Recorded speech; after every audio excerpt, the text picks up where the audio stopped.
Thank you for tuning in to the best parenting show on the internet, Post Daily Dose. It's the Post. It's the Post. It's the Post. The Post Daily Dose. It's the Post. It's the Post. It's the Post. The Post Daily Dose. It's the Post. It's the Post.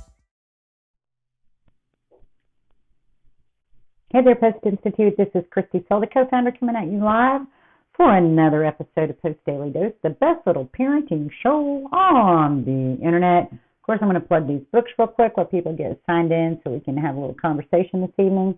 We're going to start with Brian's book, From Fear to Love, that you can get on promotion at feartolovebook.com. It's also available on our website as well as Amazon. We have this incredible workbook that's available in print on Amazon and an ebook on our website, postinstitute.com. And lastly, this great book, The Great Behavior Breakdown. You can pick this up at postinstitute.com as well as Amazon. And if you want to get these two together, go to postinstitute.com and you'll see that they are bundled together in a package where you can get them at a little bit of a discount. Hello, Mimi. How are you doing this lovely evening? I hope you and Z are staying toasty. I loved seeing your picture and your video. I love seeing Mr. Elijah out there helping you with that snow. He is a fine young man, isn't he, Mimi? It's a lot. That's pretty awesome. You know, that is actually just pretty darn awesome. So, anyway, me and Mimi just over here chatting it up, bragging on her child. So, you know, I love family. So, this month we have been talking all things love for the month of February. We've talked about some post-isms. We jumped into 1 Corinthians 13, and I'm going to wrap up 1 Corinthians 13 tonight. Mimi said they had a good time. That makes me so happy. You know what? There is a time in life when it wouldn't have been a good time. You guys would have been out there fussing, and somebody would have got their feelings hurt, and then somebody would have stomped in the house, and then all that attitude. But man, things are coming right along, aren't they? It's such a beautiful thing watching our kids mature and being able to share fun with them. Having relationship that keeps you connected, such a cool thing. It's just so incredible. Makes me so happy. Mimi and I, we have lots of heart-to-heart conversations about a lot of things, but there have been lots of times we talked a lot about our kids, frustration, worry, and you know what? We may fuss and we may talk, and we just be talking. You know how we do. And we come right back to, but what are you going to do? Well, we're just going to love them. That's what we always come back to. I'm like, well, Mimi, what are we going to do? We're just going to love them. We're just going to love them and keep loving them, and we're going to see how it all works out. And right now I see beautiful things working out, and that makes me feel so good. And I know it makes you feel good too. So we're going to wrap up 1 Corinthians 13 tonight, and I'm just going to read it. We've talked about every little bit of it along the way. You guys can go back and look at any of those videos. They're right here on our page. And let me just also say, if you missed Big Papa, there are 2 years, so that's 365 times 2, so that's over 400 videos right here on this Facebook page. You can go see him anytime.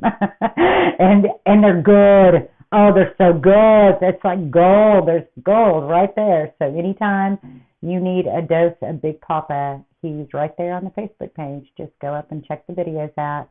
Pick something that just seems like you're drawn to it, and you can catch some really good nuggets, some great wisdom, some great experience. So I'm going to just jump in because when we started this, we didn't start at the beginning. We started in the middle where everybody quotes. But I just wanted to, let's just give this full chapter its due. Let's just not take things out of context, and let's just go ahead and read all of it. If I speak in tongues of men and of angels, but have not love, I am only a resounding gong or a clanging cymbal. If I have the gifts of prophecy and can fathom all mysteries and all knowledge, and if I have faith that can move mountains, but I have not love, I am nothing. If I give all my possessions to the poor and surrendered my body to the flames, but have not love, I have gained nothing. Love is patient. Love is kind. It does not envy. It does not boast. It is not proud. It is not rude. It is not self-seeking. It is not easily angered. It keeps no record of wrong. Love does not delight in evil, but rejoices with truth. It always protects. It always trusts. It always hopes. It always perseveres. Love never fails. But where there are prophecies, they will cease. Where there are tongues, they will be stilled. Where there is knowledge, it will pass away. For we know in part, and we prophesy in part. But when perfection comes, the imperfection disappears. When I was a child, I talked like a child. I reasoned like a child. When I became a man, I put childish ways behind me. Now we see but a poor reflection as in a mirror, that we shall see face to face. Now I know in part, then I shall know fully, even as I am fully known. And now these three remain, faith, hope, and love. But the greatest of these is love. Man, when you let all of that percolate,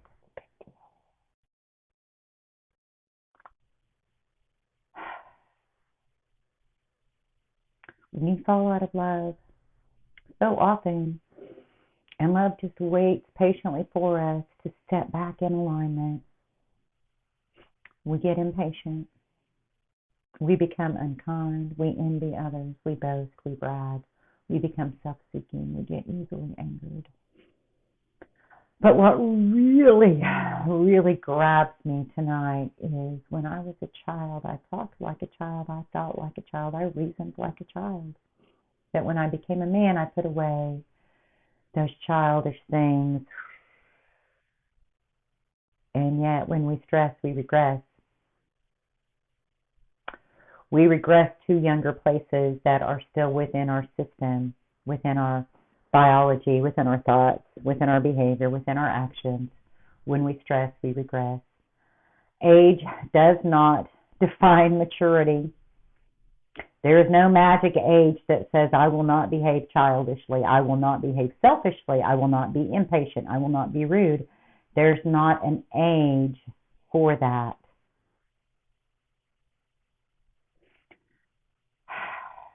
At least not in this world that we're living in now. I don't know if there was a time, maybe there was a time in humanity when it was true that people truly put away their childish ways.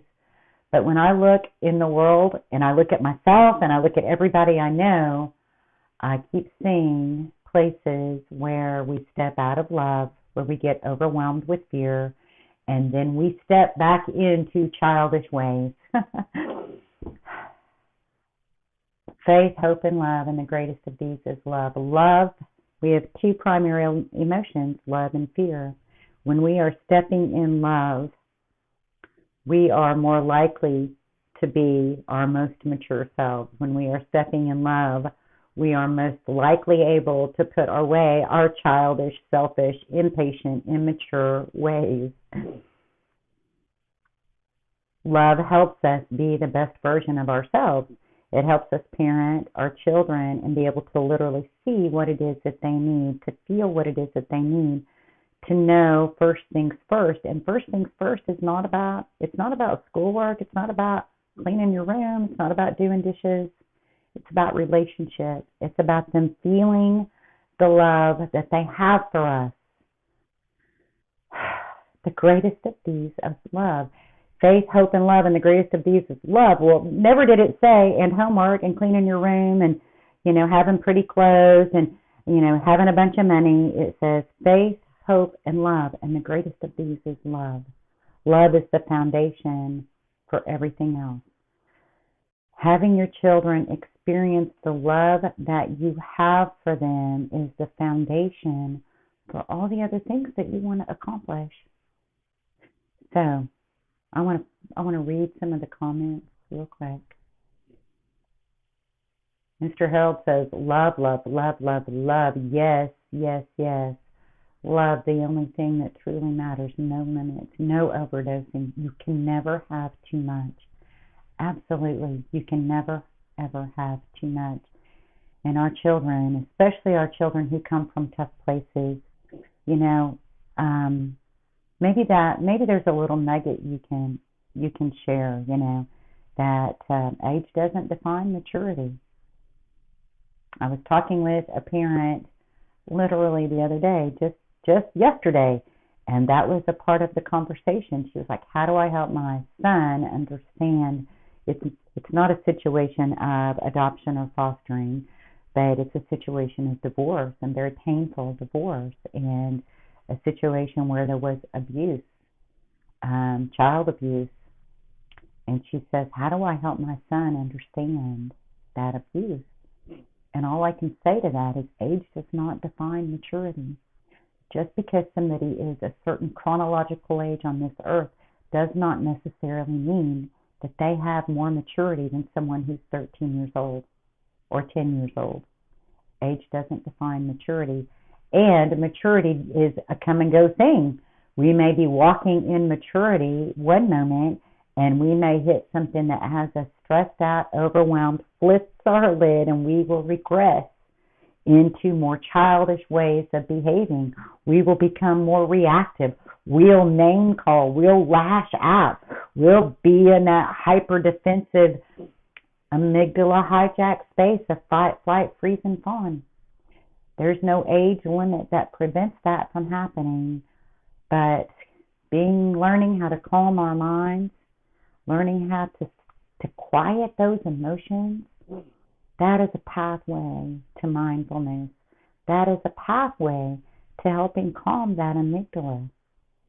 So, tonight, if you've not already done so, I want you to give yourself 5 or 10 minutes of quiet time.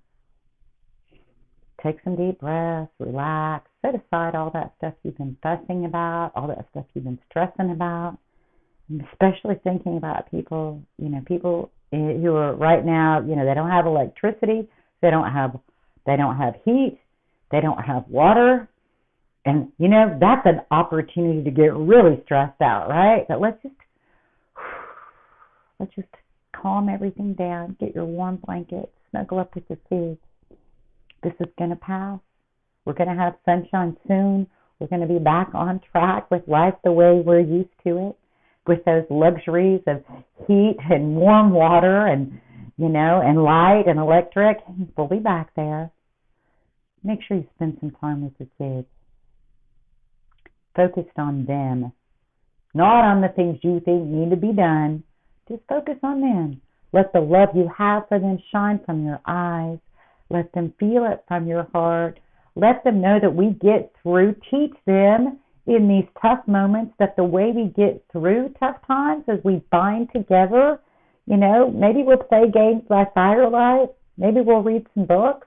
Maybe we'll laugh and tell stories about how they used to do it back in the old days. Maybe if you have a fireplace, maybe you're cooking your dinner over your fireplace because your electric stove isn't working. So, maybe you're having a weenie roast right there in your living room. Find a way to inject fun. It's all going to be okay.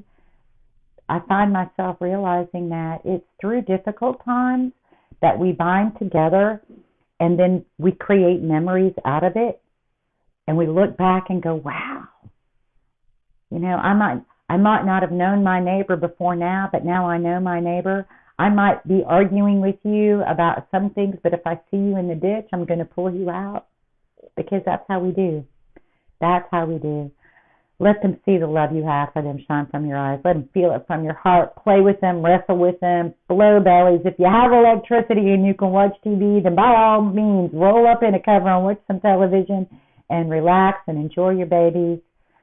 Just let them feel the love you have for them, and let them guide you in that play. The language of children is play. Let them direct you in how you go about it. And remember what Brian tells us, in any given moment, we can act out of those blueprints of stress and fear and overwhelm, and we can take 1 to 2 to 3 deep breaths.